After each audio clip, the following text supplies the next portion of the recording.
ازيكم؟ النهاردة هنتكلم عن نوع كلب غير مشهور قوي، وهو البافاريان هاوند أو كلب الصيد الألماني. أولا، تاريخ النوع. بتنحدر سلالته من مدينة ميونخ في ألمانيا، وبيرجع تاريخ السلالة لبدايات القرن العشرين. ثانيا، شكل النوع. بيكون لونه أسود في بني غامق محمر، وبيكون وشه أغمق من جسمه، ودانه بتكون طويلة وجسمه عضلي. بتكون شعرته قصيرة جدا. بيتراوح ارتفاع النوع من 47 ل 52 سنتي، ووزنه من 20 ل 25 كيلو جرام. ثالثا، استخدامات النوع. كان وما زال بيستخدم ككلب صيد وتتبع، من أفضل أنواع كلاب الصيد. رابعا، سلوك النوع.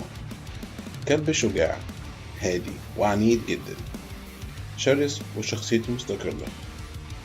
طاقته عالية، مش بينبح كتير، مش بيحب الغرباء ولا الأطفال، ولكنه وافي جدا لصاحبه.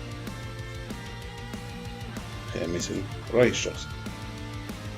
النوع ده للأسف مش كلب عيلة، كلب صيد صرف، مفيد جدا لو بتحب الصيد أو التتبع.